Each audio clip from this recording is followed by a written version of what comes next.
Shalom and good day all, this is Tehillim29 back again for graphic novels I have recently read through, and as you can see here there's quite a number of them, so I'll go through the list of what I've been reading. So we've got The Flash, written by Jeremy Adams with Wally West Returns. We've got The Department of Truth by James Tynion, to which I've got 3 volumes there, volumes 2, 3 and 4. We've got The Justice League Dark by Ram V, something I did actually quite enjoy.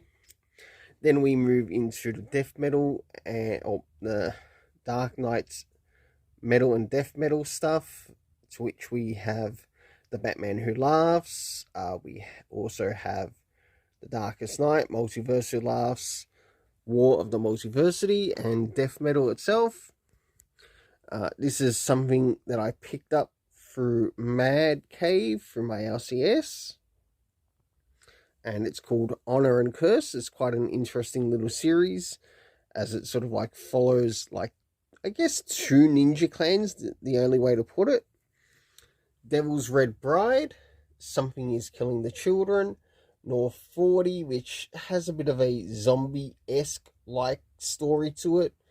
Aquaman The Becoming, which also includes some of the stuff from Future State.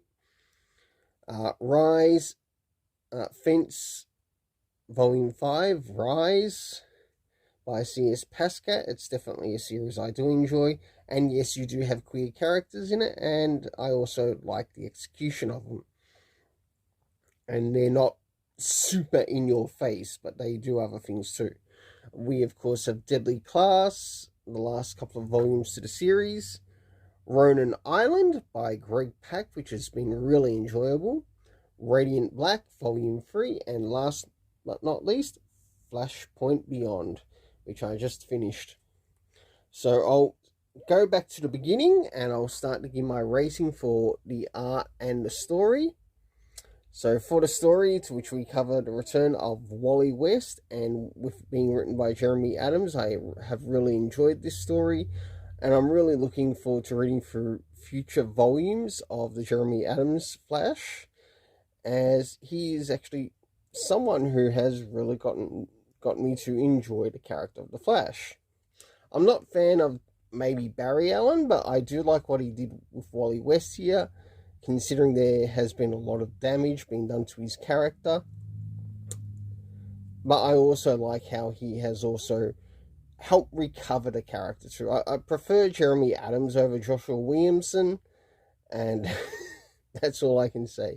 So for the overall story, the rating for story and art, I give it an 8.5 out of 10. Moving into the Department of Truth, you want things that talk about conspiracy and talk about different types of conspiracies? This is a story series that you might enjoy, and I don't mind reading about conspiracies and how people view them, but let's take a note that not all conspiracies are true. It can often lead to the perception of the conspiracies and the conspirators involved. So for this story involving conspiracy, for these 3 volumes, to which I've read through, so volumes 2, 3, and 4, plus also the reading of the comics themselves, for this I give a 7 out of 10 overall. Moving into the next one, and that is Justice League Dark, The Great Wickedness by Ram V, and I must admit, this has actually been really good, and it's really nice to reread through the series. Now, this is the series that sort of, like, took place after the Brian Michael Bendis Justice League stuff, the terrible writing of that, but this was the only thing that sort of saved that book. And seeing it all together, it was really worth it, and it's nice to see characters like Ragman and other characters return to the scene.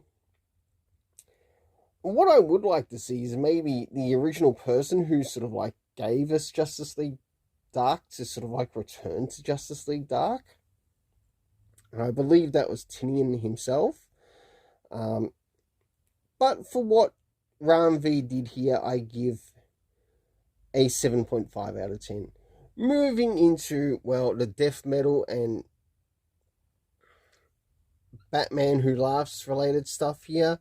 I'm just going to give this all a 7 out of 10 because that character just literally became a freaking disease in the story that Scott Snyder was creating. And yeah. And thank goodness we don't see much of the character now. But I will move you on to something a little bit better and a little bit more exciting, and that is Honor and Curse, to which this story revolves around practically a ninja, and we learned that there's sort of like two ninja clans that are at war with each other. It almost feels like basically an Asian Romeo and Juliet story, even though it's not. But you do get to see villains, you do get to see monsters. So for it, an 8.5 out of 10. Devil's Red Bride. Oh, this series I really enjoyed, which I give an 8 out of 10. Something is Killing the Children. I'm actually glad I sort of dropped picking up the singles and just decided to move into the trades. So for that one, or for this particular volume in the series, I give a 7.5 out of 10. North 40, a story that has somewhat a zombie type thing in the story. I don't think it's really strong so far. I'm going to give it a 6.5 out of 10. It's not something I'd normally read or normally interested in. You know, yeah, you've got things like Deceased and other things like that. It just wasn't the best of things that I've read through. Aquaman the Becoming. Well, as I've also reviewed the singles of this on the channel, I must admit, it was nice to reread through the series once again, but also to see through things that were happening with Jackson Hyde. And there was sort of like one character that we were introduced at the beginning who we thought would probably be seen as a love interest towards the end. That doesn't end up happening, of course. That gets carried over to, say, the new Aquaman series, which was annoying as.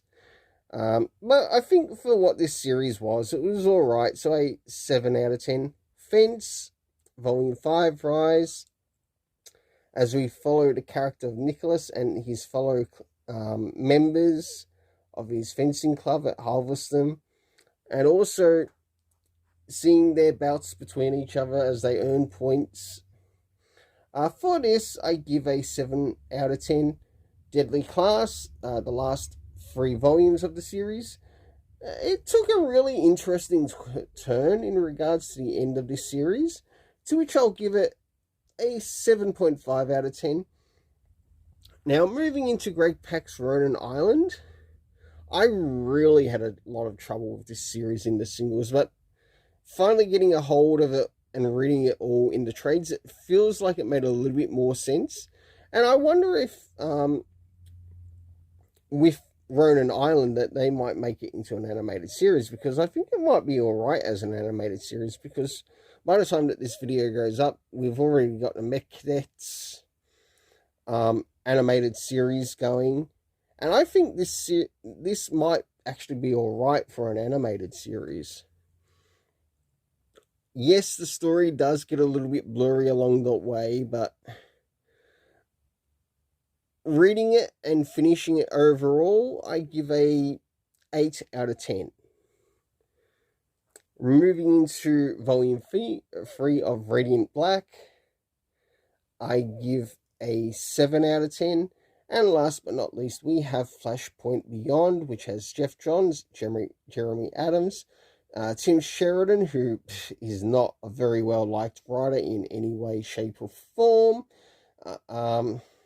But there are some points in this story where it does actually come off really good, and other points where it just makes you think, what do they have planned for DC? So for the overall story rating in this, I'll probably give it an overall of 8 out of 10. Just on the 8. Well, until then, let's keep it colourful and have yourself an awesome day.